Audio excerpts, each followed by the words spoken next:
Hello friend, मैं हूँ रोली की दुनिया ब्लॉग। आप लोग कैसे हो? आई होप आप सभी लोग अच्छे होंगे और मैं भी बहुत अच्छी हूँ। तो आज का मेरा वीडियो है सृष्टतिला एकादशी व्रत कथा। आई होप आप लोग को वीडियो पसंद आएगा। तो चलिए वीडियो को हम करते हैं शुरू। सृष्टतिला एकादशी महात्म्य यानी कथा।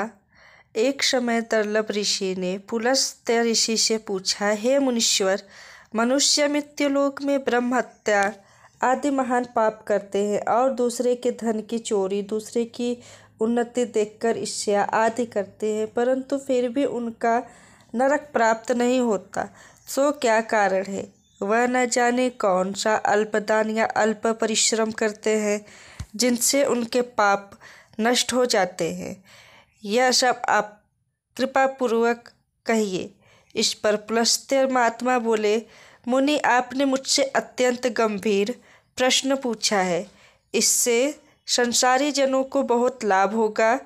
इसको इंद्र आदि देव भी नहीं जानते, परंतु मैं आपको यह गुप्त भेद अवश्य बताता हूँ।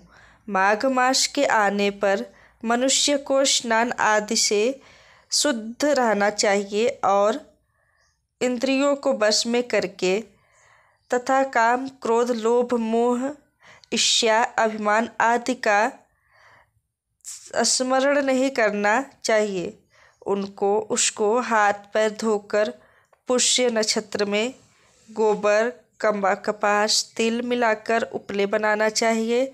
इन उपलों से 108 बार हवन करे और यदि इस दिन मूल नक्षत्र हो, द्वादशी हो, तो नियम से रहे। स्नान आदि नित्य क्रिया से शुद्ध होकर भगवान का पूजन कीर्तन करना चाहिए। एकादशी के दिन व्रत रह करे और रात्रि जागरण तथा हवन करे। इसके दूसरे दिन धूप दीप नैवेद्य से भगवान की पूजा करे और खिचड़ी का भोग लगाना चाहिए। इस दिन श्री कृष्ण भगवान का पूजन करना चाहिए। उनको पेठा, नारियल, सीताफल या सुपारी सहित अर्घ्य देना चाहिए और फिर इनकी स्तुति करनी चाहिए। हे भगवान, आप असरणों को शरण देने वाले हैं, आप संसार में डूबे हुए का उद्धार करने वाले हैं। पुंडरीकाक्ष है, हे कपल नेत्रधारी, हे विष्णु भगवान, जगत गुरु, आप लक्ष्मी जी सहित मेरे इस तुच्छ अर्घ्य को स्वीकार कीजिए। इसके पश्चात ब्राह्मण को तिल दान करना चाहिए। इस प्रकार मनुष्य जितने तिल का दान करता है वह उतने ही सहस्त्र वर्ष स्वर्ग में निवास करता है। पहला तिल दान, दूसरा तिल का उपटन, तीसरा तिल का भोजन, तिल का दान, यह सृष्टतिला कहलाती है। इससे अनेक पाप दूर हो जाते हैं। एक दिन नारद ऋषि बोले, भगवान, आपको नमस्कार है। इस सृष्टतिला एकादशी का क्या पुण्य होता है और उसकी क्या कथा है, सो आप कृपा पूर्वक कहिए। श्री कृष्ण भगवान बोले, नारद, मैं तुमसे आंखों देखी सत्य घटनाएं कहता हूँ, ध्यान पूर्वक सुनो। प्राचीन समय में मृत्युलोक में एक ब्राह्मणी रहती थी। वह सदैव व्रत किया करती थी। एक समय वह 1 माह तक व्रत करती रही। इससे उसके शरीर अत्यंत दुर्बल हो गया।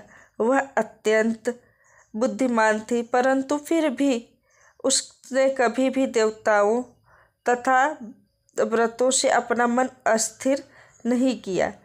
इस प्रकार मैंने सोचा कि ब्राह्मणी ने व्रत आदि से अपना शरीर शुद्ध कर लिया है और इसको वैष्णव लोक भी मिल जाएगा, परंतु इसने कभी अन्न दान नहीं किया। इससे उसकी तृप्ति होना कठिन है। ऐसा सोचकर मैं मृत्युलोक गया और उस ब्राह्मणी से अन्न मांगा। वह बोली, हे महाराज, आप यहाँ किस लिए आए हैं? मैंने कहा कि मुझे भिक्षा चाहिए।